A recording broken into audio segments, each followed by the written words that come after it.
ces textes témoignent d'une époque révolue, mais qu'il est intéressant de se rappeler, où les riches, les puissants, les classes dirigeantes devaient accepter de se faire sermonner par les gens de l'Église, c'est-à-dire une époque où le pouvoir, qu'il soit économique ou politique, était placé sous l'ombre portée d'une autorité qui les rappelait à leurs devoirs moraux.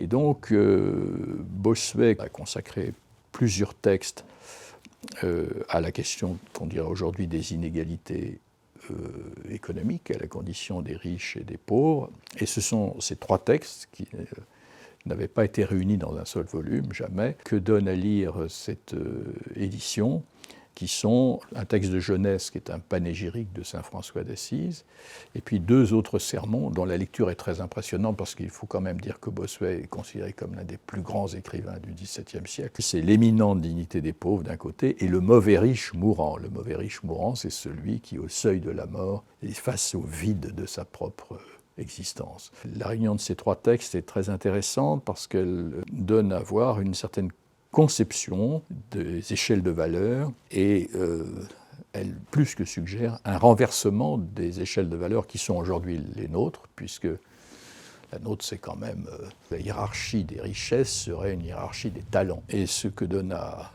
comprendre Bossuet, c'est que les choses ne se passent pas exactement comme ça, qu'il y a donc de la pauvreté dans la richesse et qu'il peut y avoir de la richesse dans la pauvreté, et surtout que les riches doivent se mettre au service des pauvres, et cela certainement pour assurer leur propre salut, parce que dans l'Église, aux yeux de Bossuet, ce sont les pauvres qui ont une place éminente, mais Bossuet insiste sur le fait que ce qu'il appelle ce renversement des conditions doit commencer ici-bas, par le devoir de partager ses richesses au lieu de tout garder pour soi.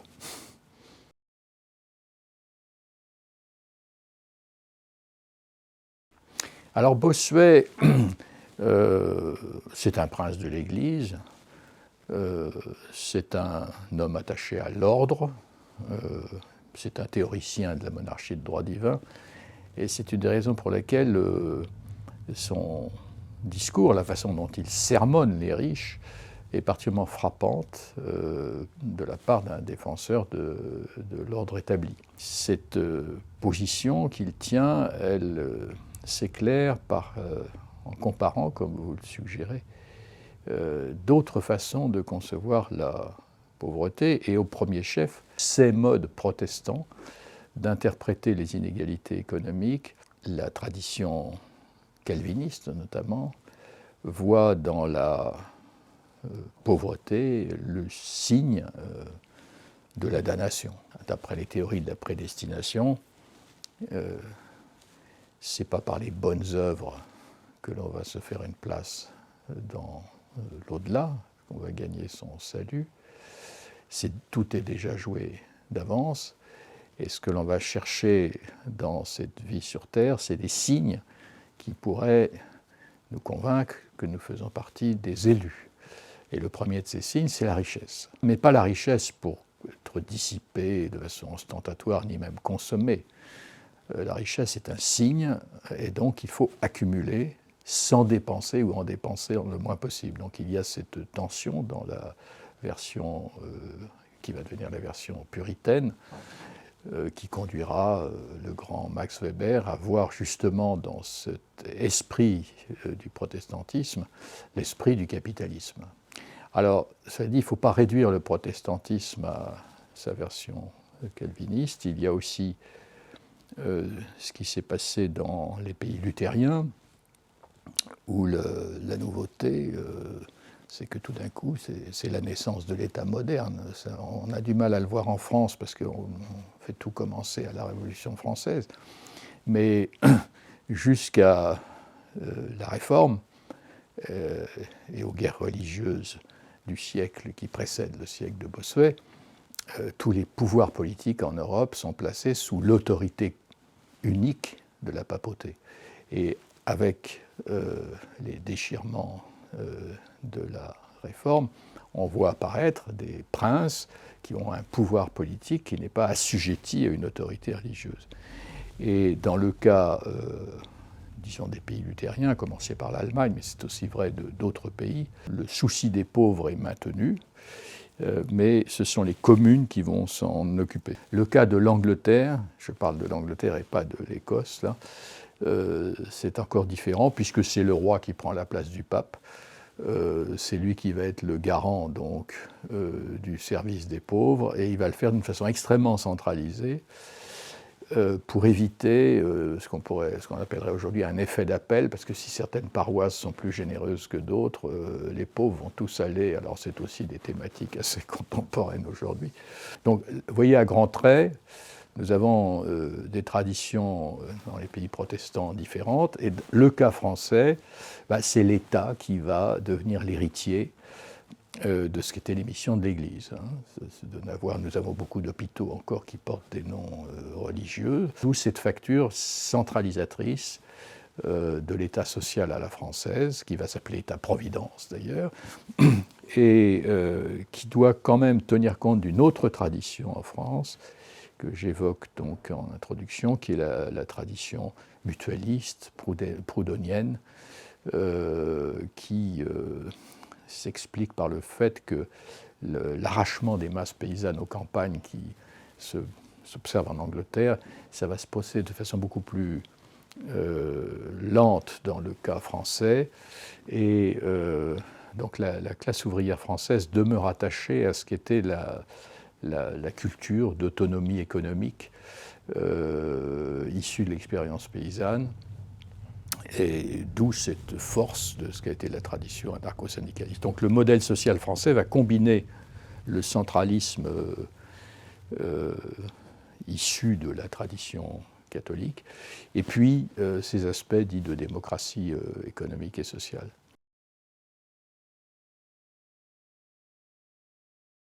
Ce qui est frappant, c'est d'observer que cette opposition qu'on peut observer du temps de Bossuet entre, disons, à l'extrême, disons, cette tradition calviniste qui est quand même d'un certain mépris des pauvres, et puis la tradition catholique qui, au contraire, dit aux riches, vous êtes au service des pauvres, vous devez servir les pauvres dans l'Église, c'est votre seule chance de salut.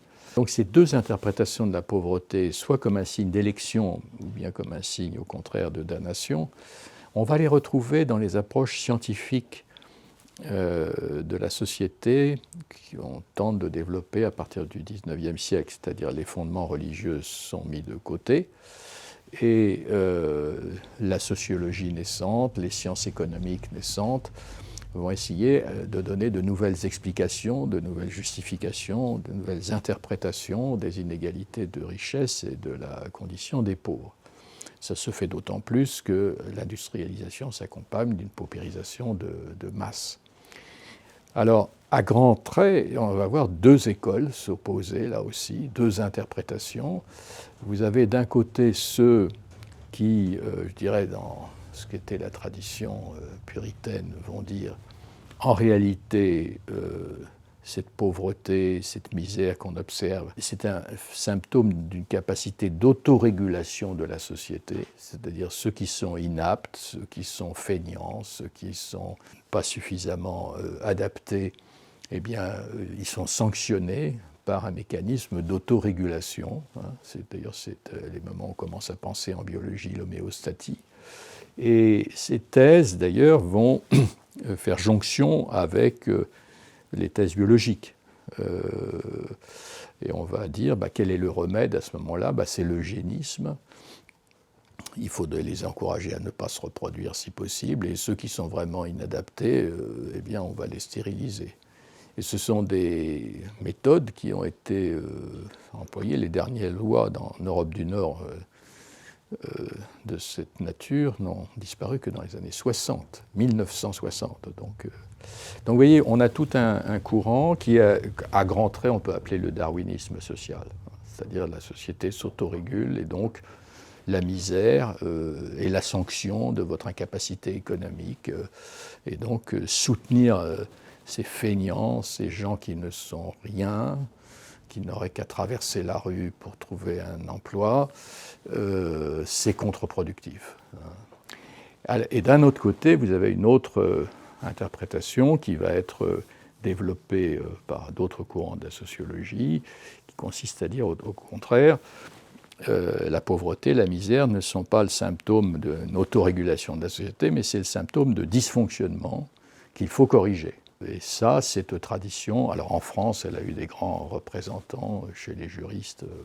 Je citais tout à l'heure la théorie du service public, mais tous les durkheimiens, par exemple, toute la sociologie durkheimienne, va essayer de penser les conditions de ce que Durkheim appelle une solidarité organique.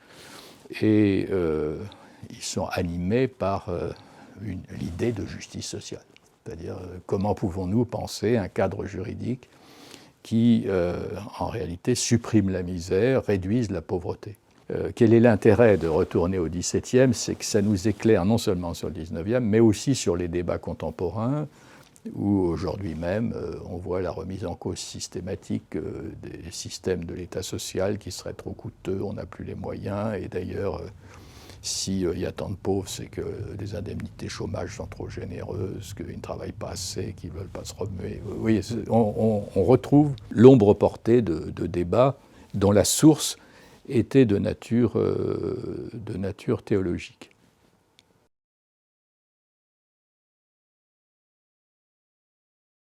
Oui, alors c'est une excellente question parce que c'est un aspect qui est développé notamment dans le sermon sur l'éminente dignité des pauvres, mais aussi sur le mauvais riche mourant. Bossuet procède de façon très dialectique. Il dit au fond les pauvres sont riches et les riches sont pauvres. Alors c'est un thème qui au XVIIe on retrouve dans le Savetier et le Financier sous la plume de La Fontaine, mais vous avez une description dans ces textes de Bossuet de la vie en réalité vide de celui qui passe sa vie à vouloir accumuler, à vouloir avoir toujours plus, et qui est dans une soif en réalité insatiable d'accumulation, et qui le conduit à transformer tout ce qui l'entoure en objet de son propre enrichissement, et de ne plus pouvoir avoir avec eux des rapports humains ni de confiance. Et celui-là, c'est celui qui est pauvre. Et là, ça m'a frappé parce que cette façon de voir les choses, on la retrouve hors du monde occidental. Par exemple, dans ce qu'on appelle la sagesse africaine, il y a un proverbe qui dit « Celui qui est pauvre, c'est celui qui a peu de gens ». Il est assis sur son tas d'or et il croit que ça va le protéger, mais en réalité, quand vous serez vieux, vous avez besoin aussi qu'il y ait des gens qui vous aiment assez pour s'occuper de vous. Et là aussi, ça a une grande actualité comme débat, parce que ceux qui pensent que les retraites par capitalisation peuvent économiser le fait d'avoir des enfants, c'est toujours la génération des actifs qui travaillent pour les générations précédentes. Donc les solidarités intergénérationnelles, on ne peut pas les éliminer par, j'allais dire, la magie d'un coffre-fort qui vous protégerait de tout. Donc ça, c'est la misère, la vacuité de vies qui sont consacrées simplement à toujours accumuler. Ce qui est, malgré tout, quand même l'impératif catégorique du néolibéralisme. Et à l'inverse, Bossuet explique qu'il peut y avoir une richesse dans la pauvreté.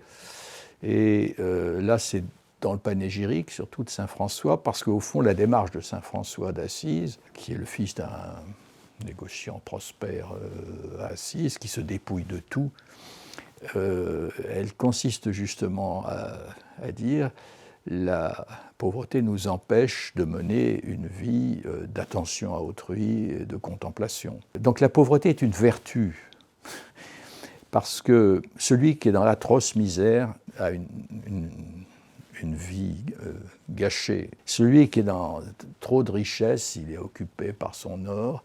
Donc la pauvreté est vue comme une sorte de moyen terme. Il faut avoir ce que Péguy appelait les moyens d'une vie décente, être à l'abri du besoin économique, mais pas trop. Et on trouve ça à la fois chez Péguy et chez Proudhon, qui sont quand même autrement des esprits un peu différents. C'est une sorte d'éloge de la pauvreté et de la frugalité. Alors ça aussi, cet éloge de la pauvreté ainsi entendue, en la différenciant de la misère, retrouve une assez grande actualité dans une période où les problèmes écologiques nous obligent à reconsidérer quelles sont les fins de la vie humaine et à donner plus de place, oui, à la contemplation de la beauté du monde, pour parler comme Simone Weil, et à l'attention à autrui, pour me référer aussi à la grande Simone Weil. Je parle bien sûr de la philosophe qui est enterrée à Ashford.